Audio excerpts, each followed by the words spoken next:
내 걸음하시네. 어둠에서 빛이 내시는 그분을 믿네. 무엇으로 주를 섬길지 어디로 가야 할지 헤매이는 나를 아시고 길을 여시네. 내 삶은 주의 것, 내 삶은 주의 것. 온전한 신뢰를 주께 드리네. 보이지 않아도 믿음으로 걷네. 주 영광 바라보며 주만 따르네. 내 삶은 주의 것, 내 삶은 주의 것.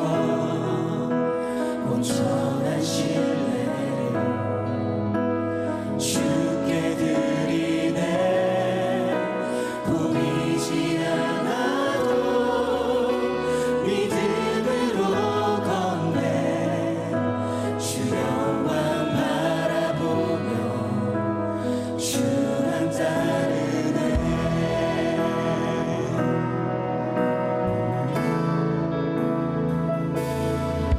주님 내 길을 잘 아시고 내 걸음 아시네. 어둠에서 빛이 내시는 그분을 믿네.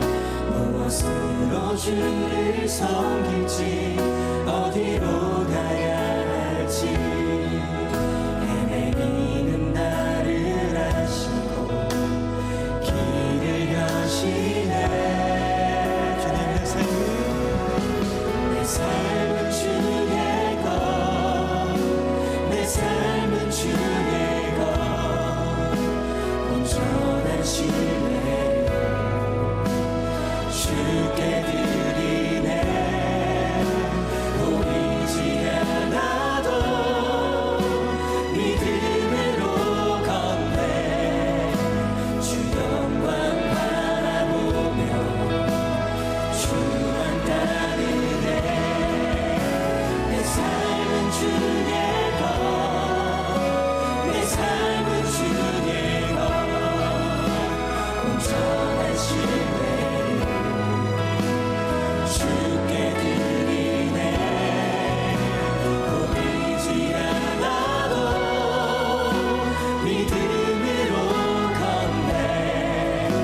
주 영광 바라보며 주만 따르네. 내 삶은 주의 것, 내 삶은 주의 것. 온전한 신뢰를 주께 드리네.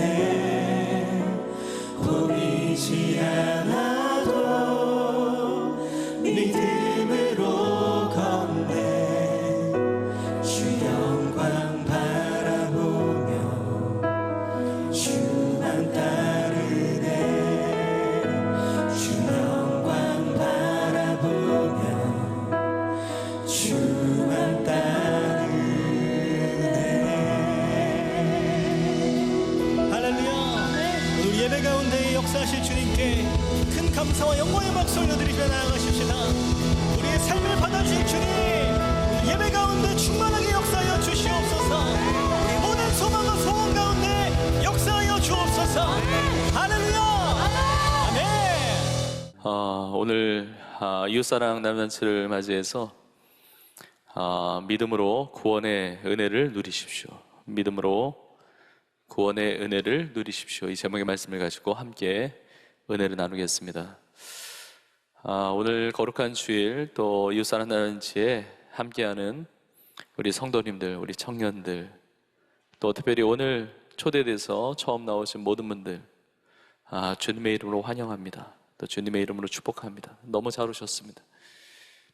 하나님께서 여러분 한 분 한 분을 사랑하시고 또 오늘 예배를 통해서 모두 다 주님을 만나고 또 영원한 생명을 얻는 귀한 은혜의 예배가 되기를 간절히 축복합니다.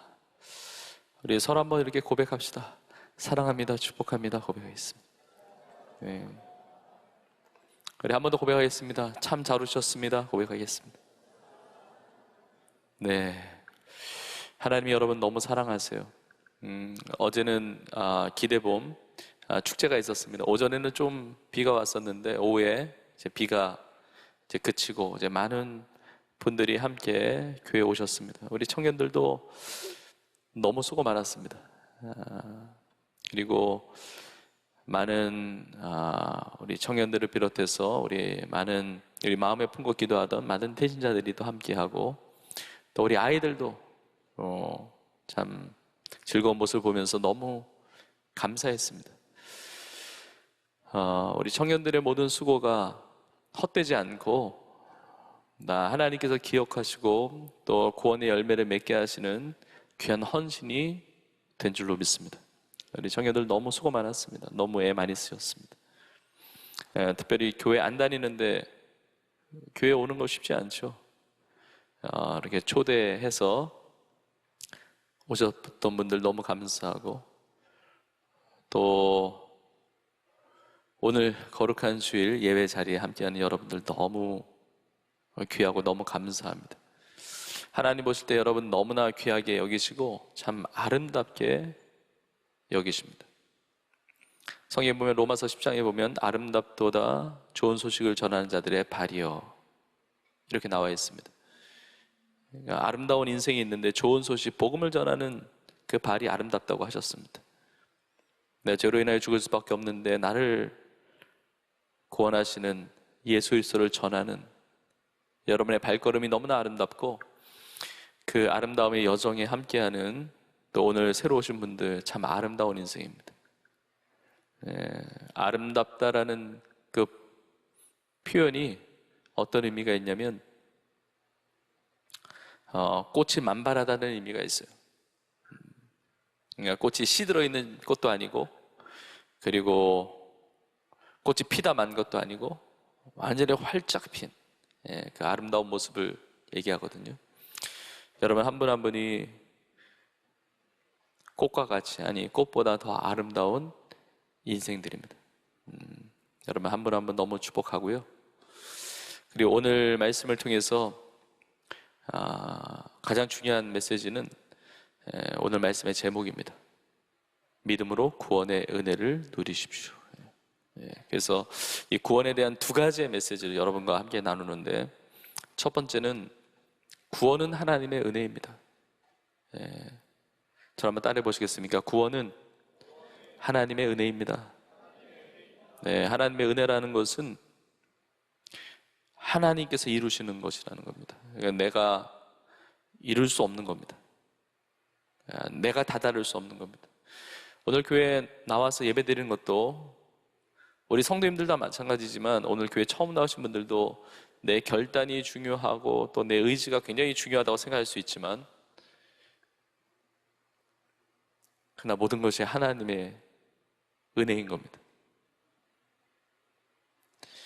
하나님의 은혜 없이는 우리가 살아갈 수가 없고 하나님의 은혜 없이는 우리가 구원받을 수 없고 하나님의 은혜 없이는 우리가 이 자리에 있을 수가 없습니다. 하나님의 은혜를 경험하기 전까지는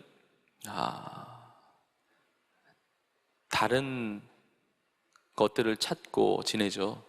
그래서 오늘 본문의 말씀에서 사도 바울이 고백하는 겁니다. 하나님의 은혜 경험하기 전에, 하나님의 은혜를 누리기 전에 나는 내 육체를 신뢰할 만하다 그럽니다. 내 육체를 자랑했던 사람이에요. 머리가 똑똑한 것,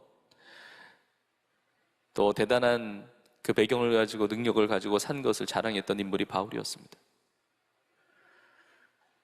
바울은 유대인이죠. 유대인은 선민의식이 있기 때문에 다른 민족의 사람이 아닌 자신의 그 출신 배경을 얼마나 자랑했는지 모릅니다. 근데 바울은 그래서 이스라엘 사람이고 유대인 중에 유대인이고 그리고 난지 8일 만에 할례를 받고 율법 교육을 받고 근데 유대인으로서 그 팔레스타인 지역 안에서 살았던 것이 아니고 조상이 어느 때인지 모르지만 해외 이주해서 살았거든요. 그러니까 디아스포라 유대인으로 살았어요.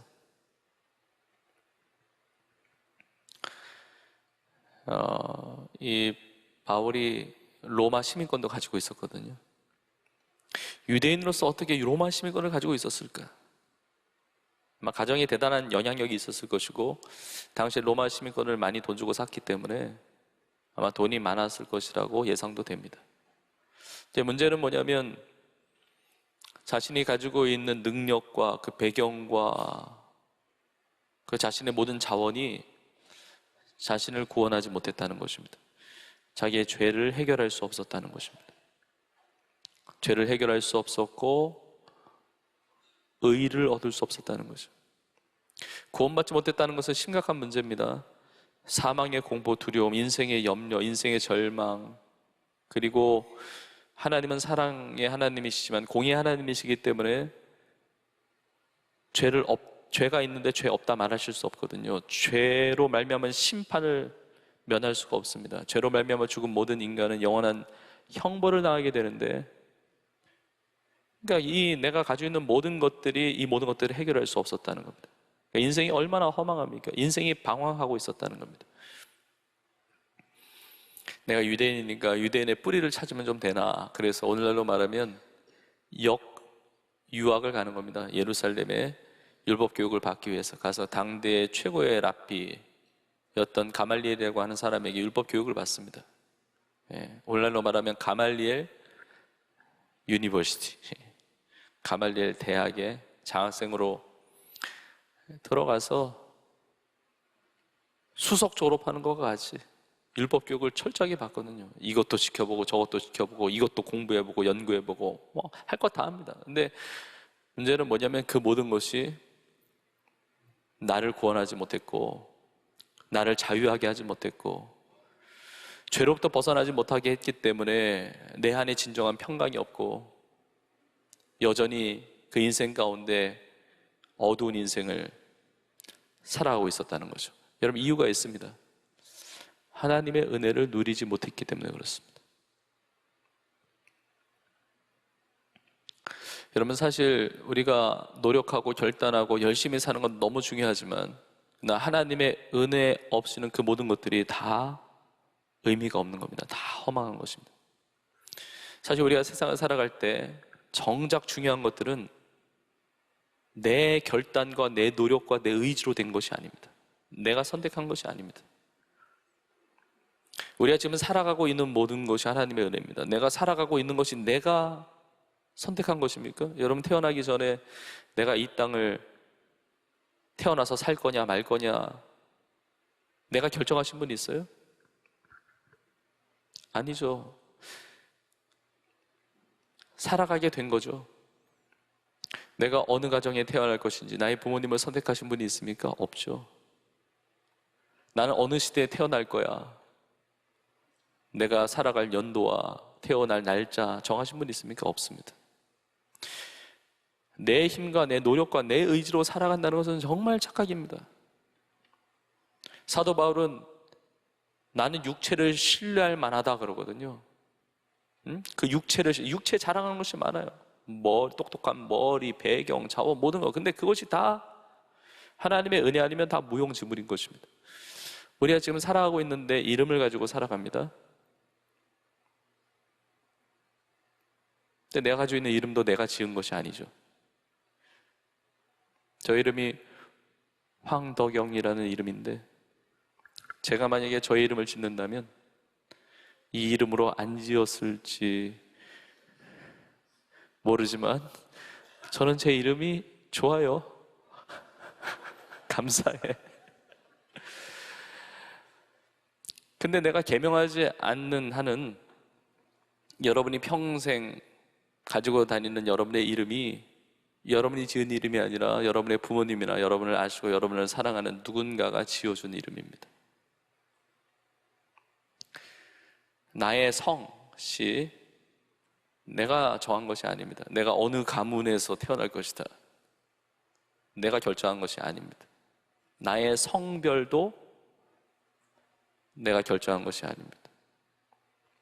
오늘날 시대는 자꾸 자신이 자기의 성을 결정하려고 그러는데 그게 타락의 징조죠. 여러분, 내가 지금 이 순간을 살아가고 있는 그 모든 것이 나의 노력, 나의 힘, 나의 의지가 아니라, 여러분, 이것이 우연히 된 것이 아닙니다. 어쩌다가 된 것이 아닙니다. 놀라운 하나님의 섭리요, 하나님의 은혜인 겁니다. 내가 살아가는 모든 것이 하나님의 은혜이고, 그리고 나의 구원받는 것 또한 하나님의 은혜인 겁니다. 제가 이렇게 보니까 우리 청년들하고 우리 성도님들이 너무 아름다우시거든요. 너무 귀하거든요. 하나님이 너무 사랑하시고 너무 보배롭게 여기시고 너무 귀하게 여기시는데, 하나님이 나를 언제부터 아셨을 것 같습니까? 하나님이 나를 언제부터 보셨을까요? 하나님이 나의 삶에 언제부터 관심을 가지셨을까요? 나 교회 나가봐야 되겠다 결정하는 순간 하나님이 관심 뒀던 주님이 나를 그때부터 주목하셨습니까?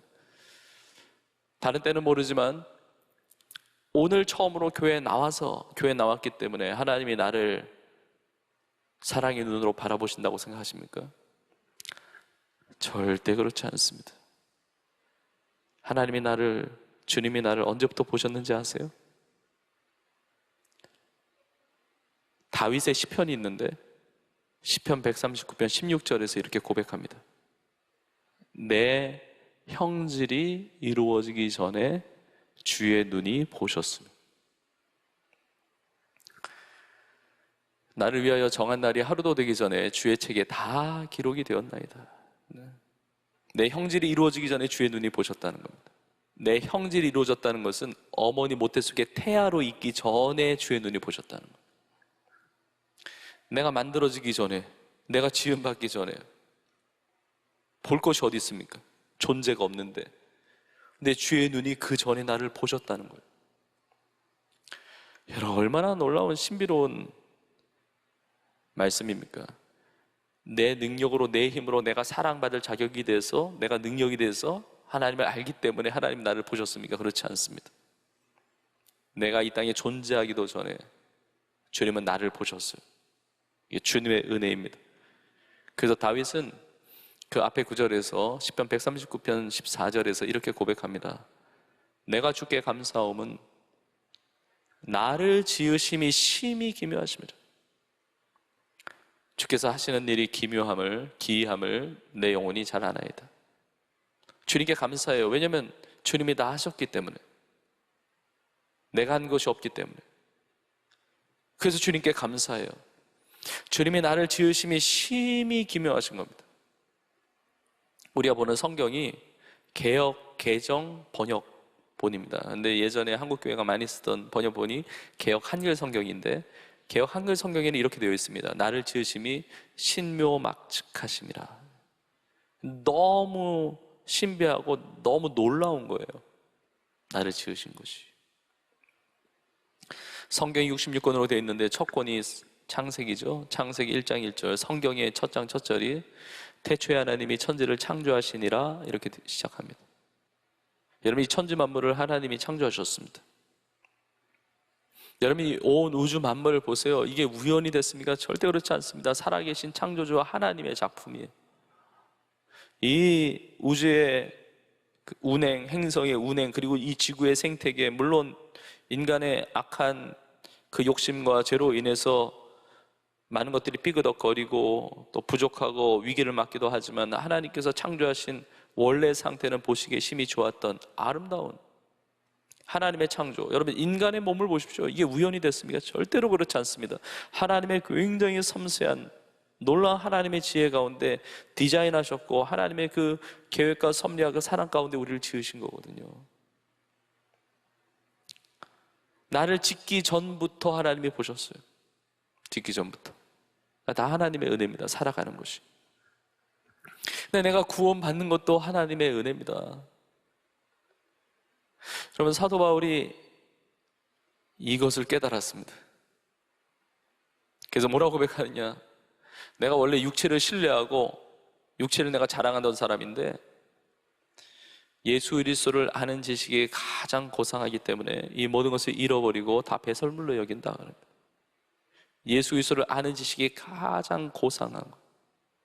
예수 그리스도를 아는 지식이 가장 고상하다. 왜냐하면 하나님께서 나를 구원하기로 택하셨습니다.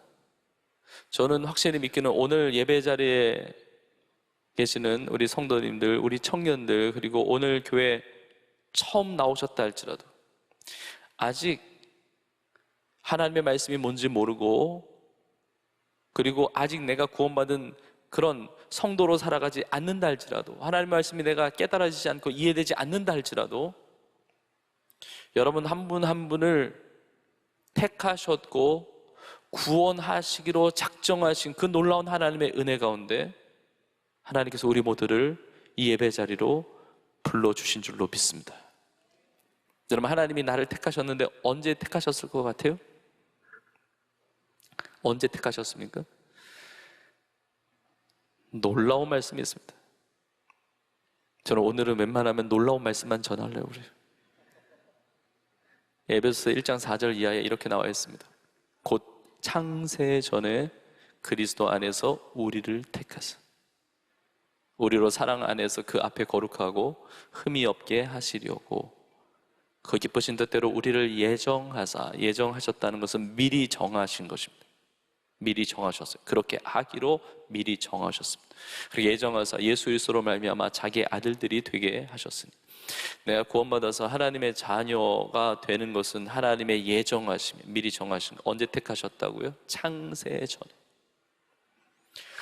이 놀라운 은혜를 깨닫고 예수 그리스도를 아는 지식이 너무 고상하기 때문에 세상의 모든 것들을 다 배설물로 여긴다고 합니다. 왜냐하면 하나님이 나를 택하셔서 하나님의 자녀 삼기 위해서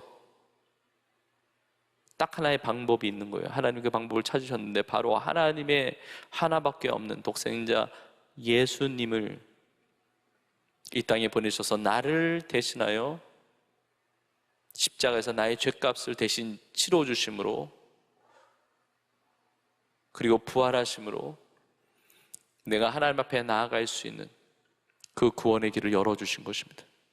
하나님이 나를 창세전부터 택하시고 그 택하심의 하나님의 은혜 가운데 예수 그리스도를 보내주시고 그 예수 그리스도의 그 십자가의 공로와 그 부활의 능력을 통하여 나를, 죄인된 나를 의로운 자로 구원하신 이 놀라운 은혜를 체험하니까 그리스도를 아는 지식이 너무나 고상하기 때문에 다른 모든 것들을 배설물로 여긴다고 고백한 것입니다.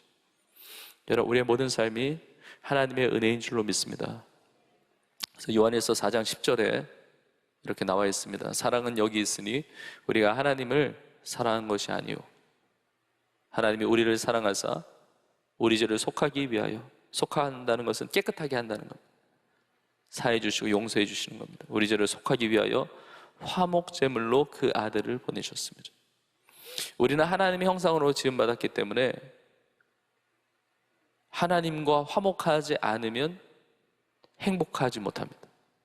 근데 죄로 인하여 하나님과의 관계가 다 깨어졌기 때문에 예수님을 통해서 화목제물로, 화목해 하는 제물로 십자가에 대신 피 흘려 죽으심으로 우리를 구원하신 거죠. 이게 하나님의 사랑입니다. 이게 하나님의 은혜입니다. 내가 하나님을 사랑하기도 전에 하나님의 놀라운 사랑이 있었습니다. 오늘 예배 자리에 함께하는 여러분 중에 사랑받지 못했다고, 사랑받지 못하고 있다고 힘들어하는 분들이 계시다면 하나님이 여러분을 너무나 사랑하신다는 사실을 잊지 않고 그 사랑과 은혜로 힘을 내고 그 하나님의 사랑의 은혜로 말미암아 구원받는 하나님의 자녀가 되시기를 주님의 이름으로 축복합니다. 자, 구원은 하나님의 은혜인데 두 번째 중요한 것이 있습니다. 바로 구원은 믿음으로 받는 것입니다. 구원은 믿음으로 받아요. 하나님이 우리를 구원해 주시는 그 은혜를 베풀어 주셨는데 그 구원이, 그 구원받은 자의 삶의 그 아름다운 축복들이 나의 것이 되기 위해서는 내 마음을 열어야 되거든요. 그게 믿음이에요. 하나님은 이미 구원의 은혜를 베푸시는데 내가 마음 닫고 내가 거부하고 내가 믿지 않으면 그 구원의 역사가 나의 것이 될 수 없습니다. 왜냐하면 하나님은 인격적이신 분이시거든요. 강요하거나 강압적이지 않으세요. 사단 마귀는 강압적입니다.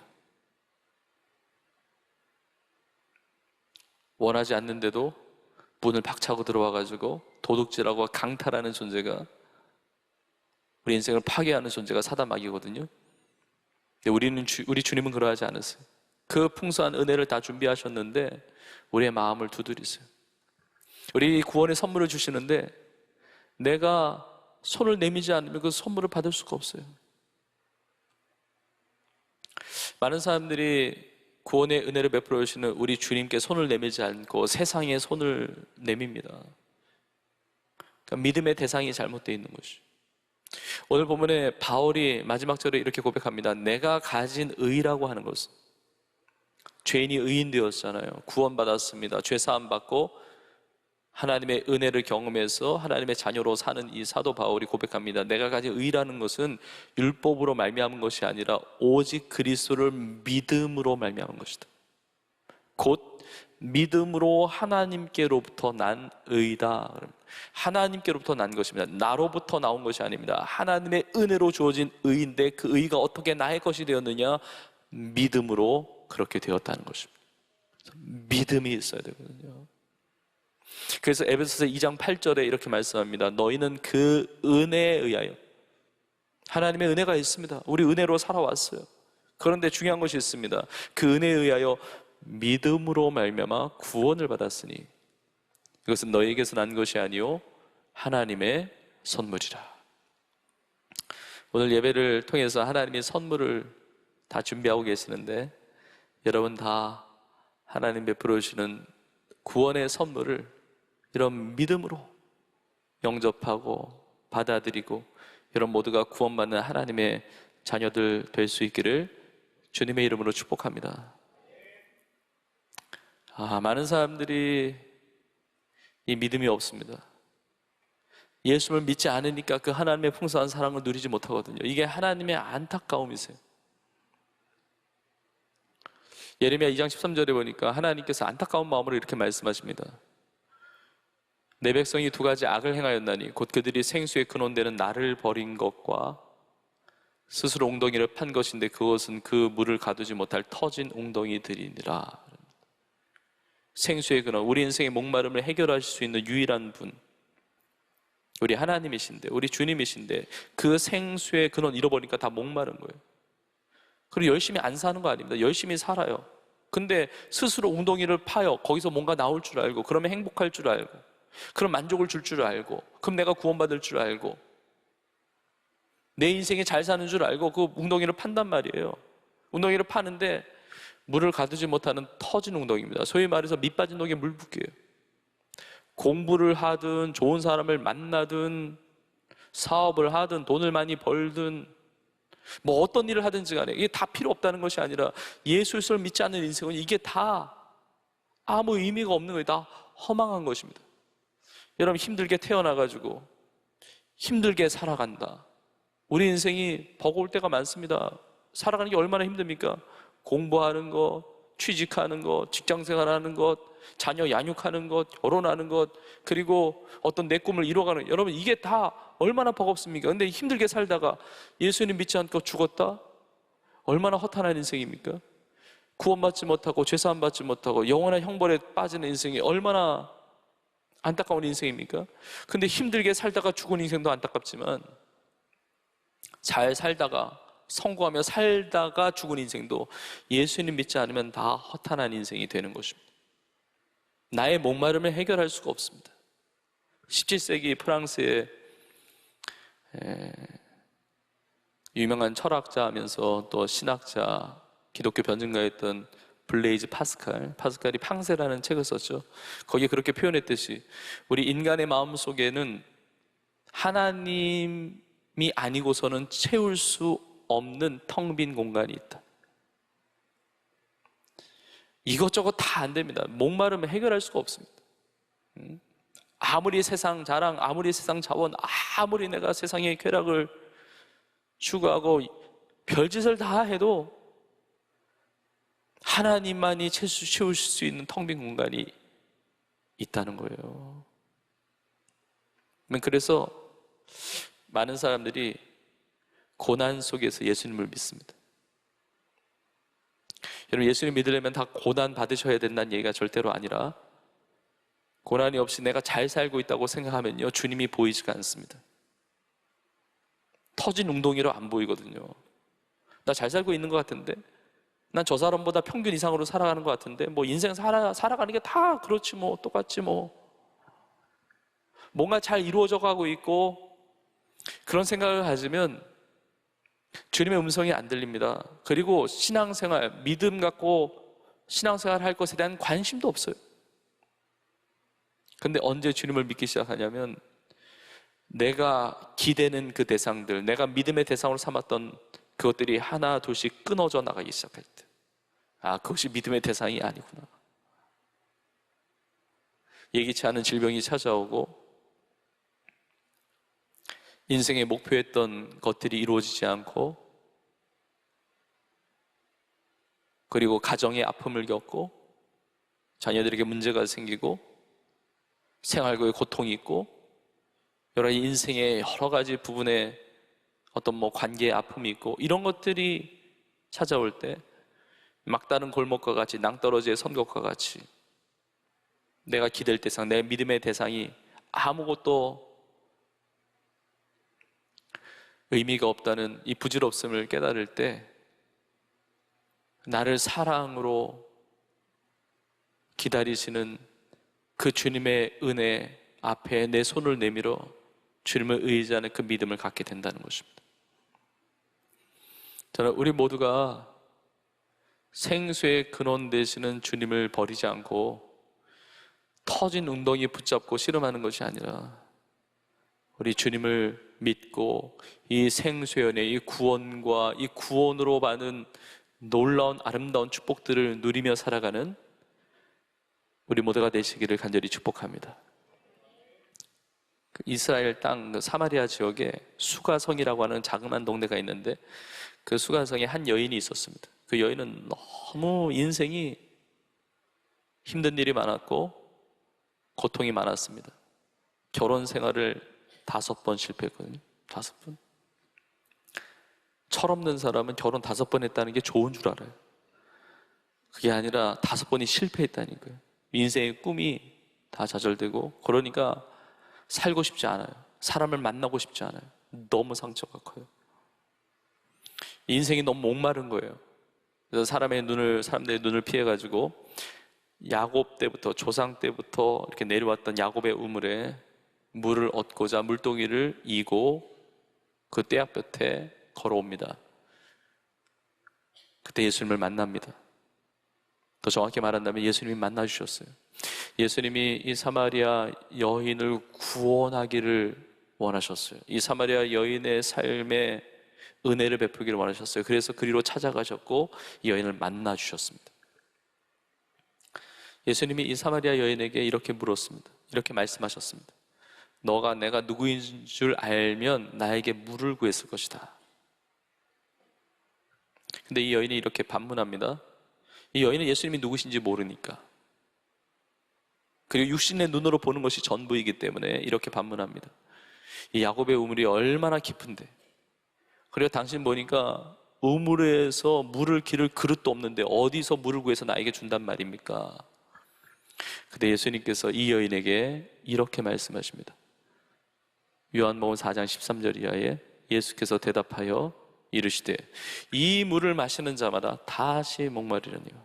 그러니까 이 야곱의 물, 세상의 물을 마시면 다시 목마르다는 겁니다. 그리고 나서 이렇게 말씀하세요.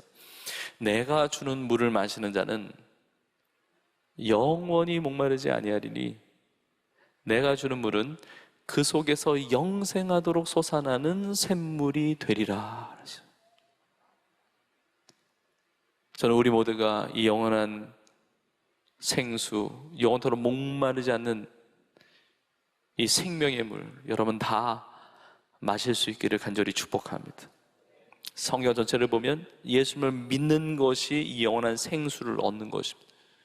이 사마리아 여인이 주의 말씀을 듣고 주님과 교제함을 통해서 예수님을 믿게 돼요. 영원히 목마르지 않는 이 생수를 경험합니다. 너무 기쁜 거예요. 인생의 모든 상처가 치유됩니다. 회복이 됩니다.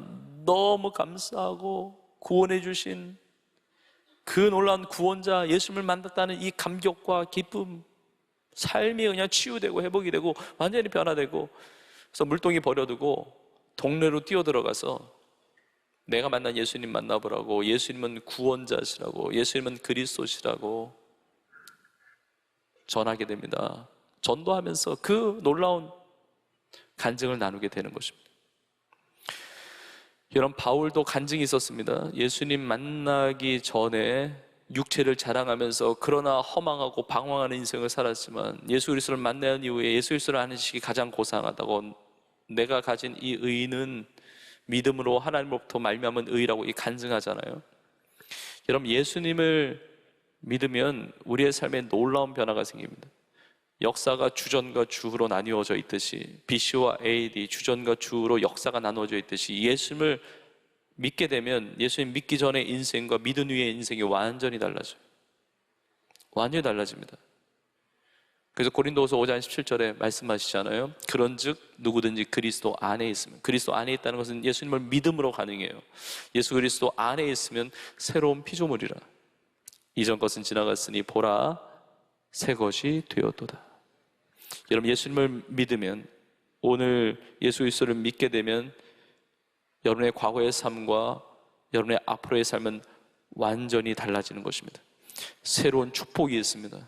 새로운 응답이 있고 새로운 은혜가 있고 새로운 구원의 감격과 기쁨, 그 놀라운 하나님의 그 은혜를 마음껏 누리는 여러분 되기를 간절히 축복합니다.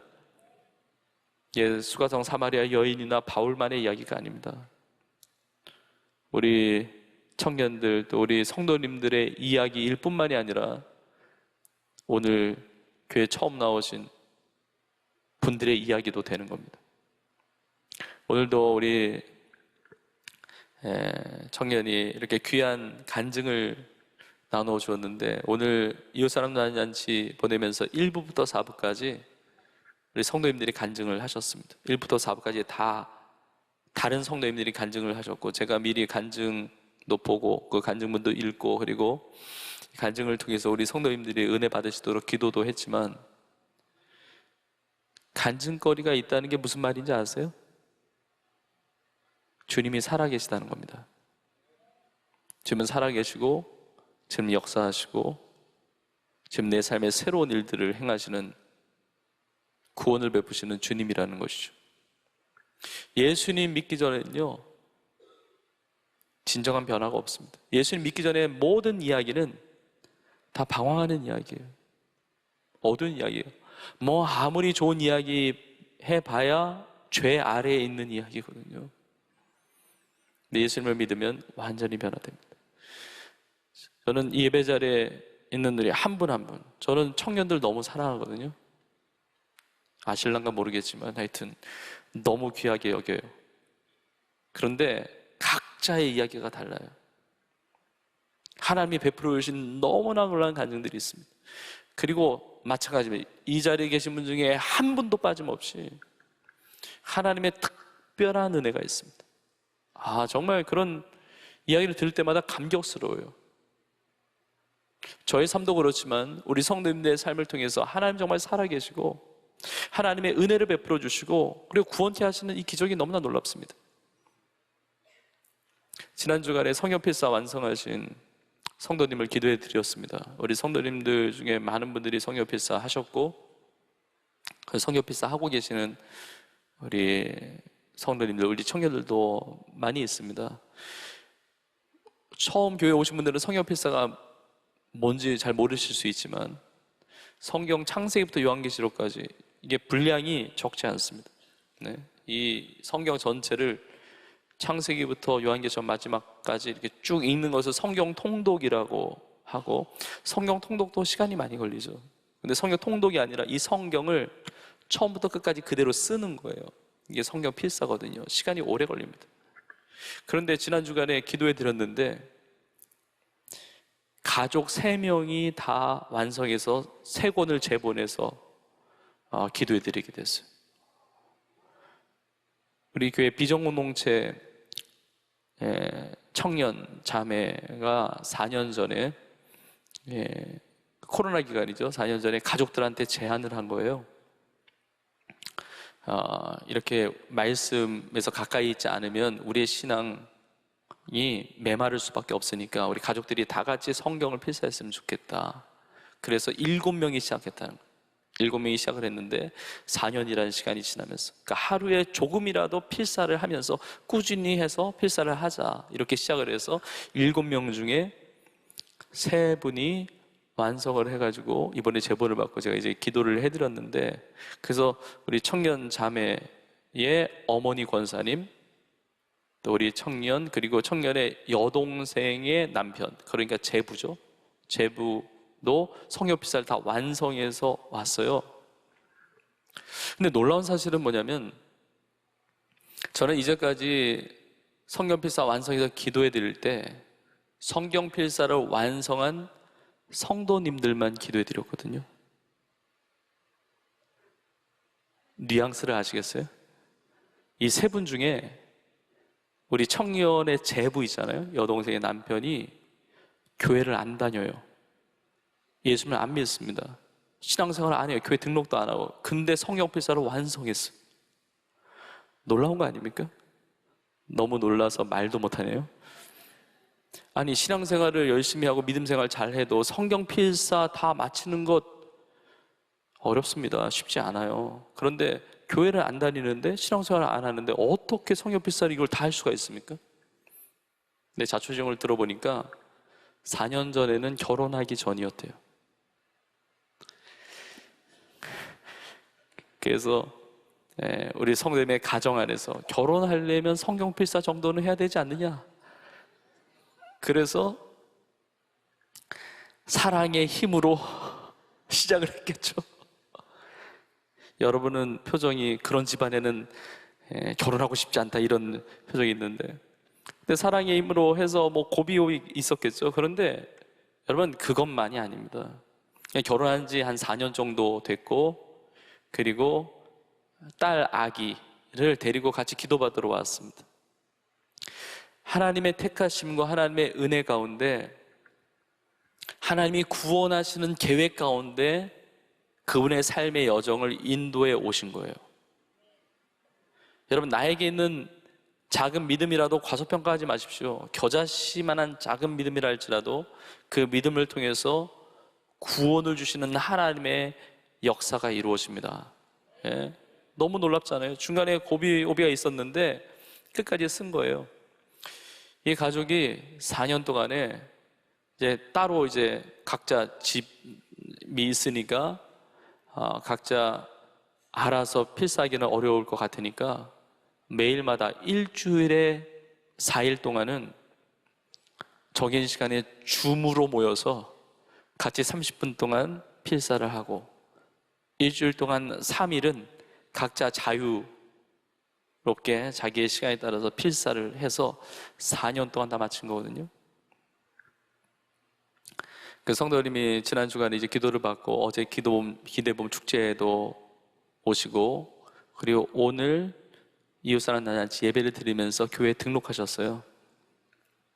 참 놀라운 겁니다. 하나님의 은혜로 택하시고 부르시고 기다리셨다가 하나님의 그 놀라운 은혜 가운데 믿음으로 반응하고 고백하며 또 신앙생활을 시작하고, 우리 교회 등록하려면 성경 필사 정도는 해야 된다는 얘기가 아니고, 기쁜 소식이 있습니다. 성경 필사 안 하셔도 오늘 등록할 수 있습니다.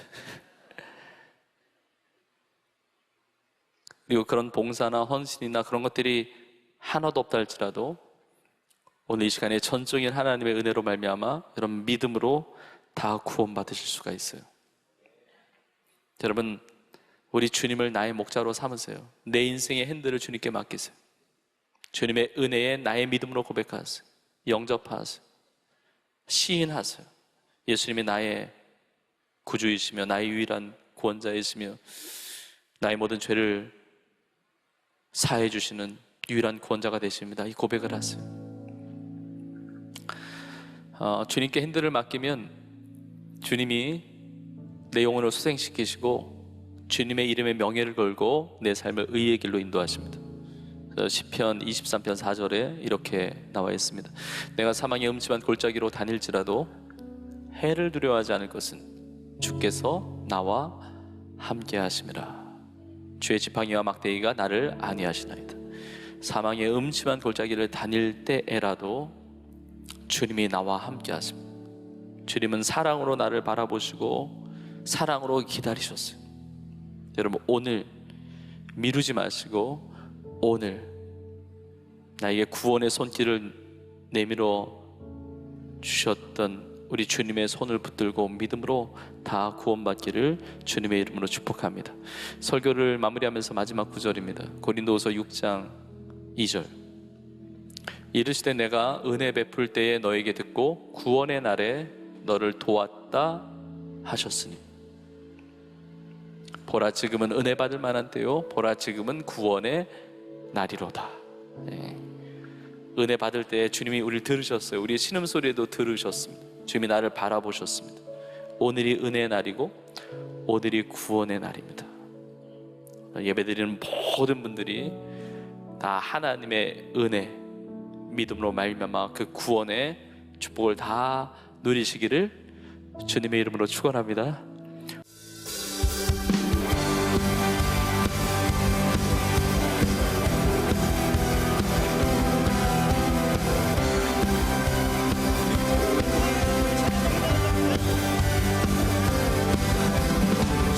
날 구원했으니 어찌 찬송하리 기쁨의 찬송들이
말미암아 기쁨이 되기를 축복합니다.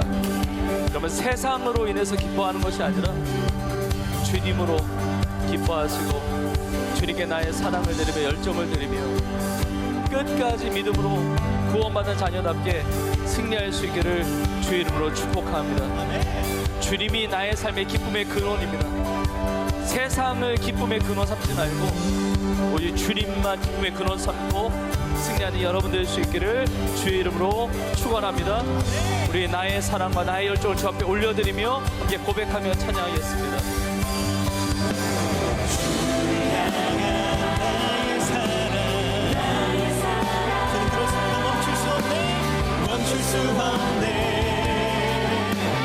멈출 수가 없네 주를 향한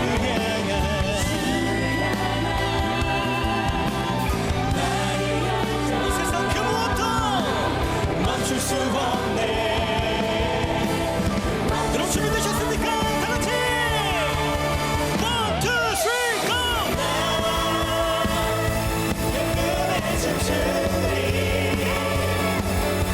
내 꿈에 춤추리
이제는 우리 예수님의 은혜와 하나님 아버지의 크신 사랑과 성령님의 인도 역사 충만케 하심이 이렇게 하나님 앞에 나와 경배하며 찬양하며 예배하며 무엇보다 믿음으로 하나님의 구원의 은혜를 마음껏 누리며 하나님의 나라와 하나님의 영광을 위하여 마음껏 승리하며 살아가기를 소원하는 사랑하는 주의 성도들 머리머리 위에 이제부터 영원토록 함께 있을지어다. 아멘. 지금은 선교 헌금 시간입니다. 이 예배를 통해 삶 가운데 은혜와 회복이 충만하시길 간절히 기도합니다.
GOD Good TV